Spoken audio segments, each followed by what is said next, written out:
कहानी की इब्तिदा एक खामोश शाम से होती है, जब शहर की रोशनियां जगमगा रही होती हैं और उनके दरमियान एक बुलंद और बाला इमारत खामोशी के समंदर में डूबी खड़ी होती है।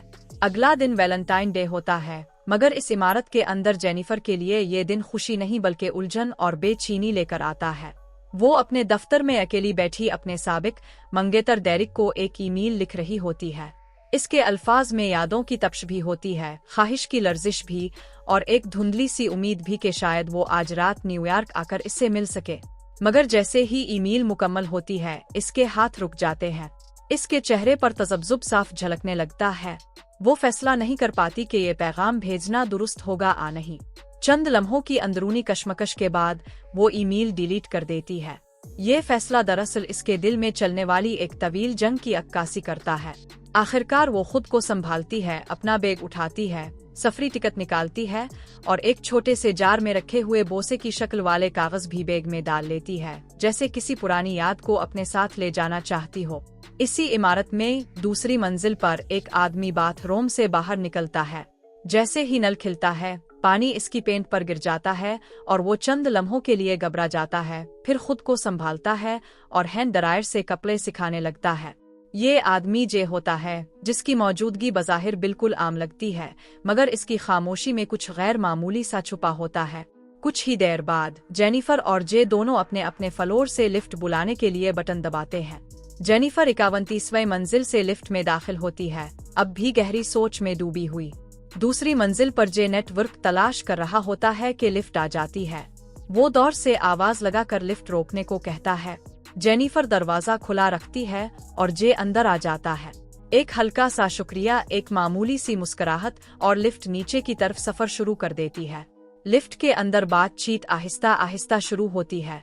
जे जेनिफर के वैलेंटाइन डिजाइन वाले बैग पर हल्का सा मजाक करता है और जेनिफर इसकी शराब की बोतल देखकर जवाब देती है। बातों बातों में दोनों के दरमियान एक अनजानी सी कुर्बत पैदा होने लगती है। जे बताता है कि इसने अभी एक बड़ी बिजनेस डील मुकम्मल की है और ये बोतल इसी खुशी का जश्न है। दोनों हंस पड़ते हैं। लिफ्ट नीचे जा रही होती है कि अचानक दीवार पर बने अजीब और गरीब खाके पर जे की नजर पड़ती है। वो मजाक में कहता है कि ये किसी ऐसे शख्स का काम लगता है जो ज़हनी मसाइल से गुजर रहा हो। जेनिफर भी इस बात से इत्तेफाक करती है। इसी लम्हे लिफ्ट अचानक रुक जाती है। खामोशी में घबराहट सर उठाने लगती है। जेनिफर फौरन पूछती है कि क्या लिफ्ट फंस गई है। जे इमरजेंसी बटन दबाता है, मगर कोई जवाब नहीं आता। जेनिफर बार बार अपनी घड़ी देखती है क्योंकि इसे फ्लाइट पकड़नी होती है। अलार्म दबाया जाता है, मगर वो भी खामोश रहता है। जे अंदाजा लगाता है कि शायद बिजली चली गई हो, मगर जेनिफर निशानदेही करती है कि लाइट्स और स्क्रीन तो अब भी चल रही है। लिफ्ट के अंदर एक होटल का इश्तिहार चल रहा होता है, जैसे ये पूरी सूरत हाल का मजाक उड़ा रहा हो। दरवाजे जबरदस्ती खोलने की कोशिश नाकाम रहती है। कैमरे के सामने हाथ हिलाए जाते हैं, मगर कोई मदद नजर नहीं आती।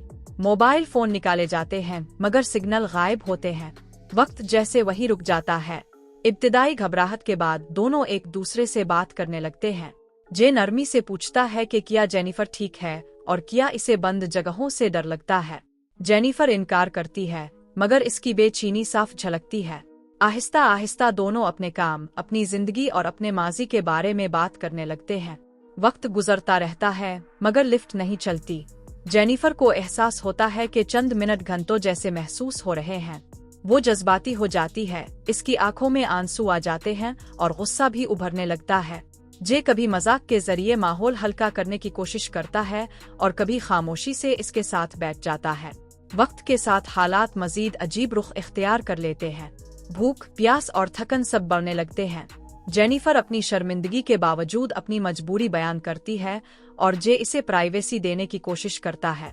ये लम्हे दोनों के दरमियान एक गैर मामूली एतमाद पैदा कर देते हैं। वो हंसते हैं, दीवारों पर ड्राइंग बनाते हैं और माजी की बातें करते हैं। जेनिफर आहिस्ता आहिस्ता अपने दिल की उलझनें खोलती है, अपने मंगेतर और अपनी अधूरी मोहब्बत के बारे में बताती है। जे भी कुछ सच और कुछ झूठ के साथ अपनी कहानियां सुनाता है। लिफ्ट अब सिर्फ एक बंद कमरा नहीं रहती, बल्कि उनकी एक अलग दुनिया बन जाती है, जहां वक्त, अखलाक और हदें धुंधलाने लगती है। ये कुर्बत बिलाखिर एक खतरनाक मोड़ ले लेती है।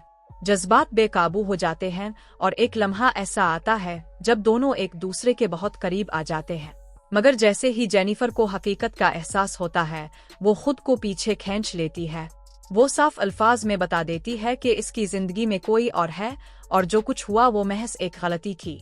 यही लम्हा कहानी को तारीकी की तरफ धकेल देता है। जे के चेहरे पर पहली बार एक अजीब सा तनाव नजर आता है। फिर वो सच सामने लाता है। वो एतराफ करता है कि वो नहीं है जो बनकर सामने आया था। इसका नाम जे नहीं, वो अकाउंटेंट नहीं बल्कि एक सिक्योरिटी गार्ड है जो बरसों से लोगों को देखता आ रहा है बगैर किसी के देखे। वो बताता है कि वो रोज जेनिफर को देखता रहा, इसकी आदतें, इसके आने जाने के औकात और इसकी मुस्कुराहटें। लिफ्ट का फंस जाना कोई हादसा नहीं बल्कि एक मंसूबा था। ये इंकिशाफ जेनिफर के लिए एक खौफनाक झटका साबित होता है। इसकी दुनिया बखर जाती है और खौफ, गुस्सा और बेबसी एक साथ इस पर टूट पड़ते हैं। इसके बाद हालात मुकम्मल तौर पर काबू से बाहर हो जाते हैं। लिफ्ट वाकई फंस जाती है, लड़ाई होती है और तशद्दुद शुरू हो जाता है। जेनिफर अपनी जान बचाने के लिए भरपूर जिदोजहद करती है, जबकि जे अपनी दीवानगी में मजीद डूबता जाता है। आखिरकार किस्मत एक मौका फराहम करती है। एक और सिक्योरिटी गार्ड की आमद, एक हादसा और हालात तेजी से बदल जाते हैं। खून, आग, चीखें और तेजी से भागती हुई कार। आखिरी लम्हों में जेनिफर अपनी हिम्मत और अक्ल से खुद को आजाद कर लेती है, जबकि जे अपनी ही भड़काई हुई आग में जलकर खत्म हो जाता है। कहानी का इख्तिताम एक खामोश मगर खौफनाक मंजर पर होता है, जहां जेनिफर जिंदा तो बच जाती है, मगर इसकी आंखों में वो मासूमियत बाकी नहीं रहती जो इब्तिदा में थी। ये सिर्फ एक लिफ्ट में फंस जाने की कहानी नहीं बल्कि तन्हाई, नजरअंदाज किए जाने और जुनून की वो दास्तान है जो एक आम शाम को एक हौलनाक ख्वाब में बदल देती है। अगर इस कहानी ने आपको चौंका दिया हो, अगर आपने जेनिफर के खौफ और इसकी हिम्मत को महसूस किया हो, तो कमेंट्स में जरूर बताएं कि आप ऐसी सूरत हाल में क्या करते। क्या तन्हाई वाकई इंसान को इस हद तक बदल सकती है? वीडियो को लाइक करें, चैनल को सब्सक्राइब करें और ऐसी ही गहरी और सनसनीखेज कहानियों के लिए हमारे साथ जुड़े रहे।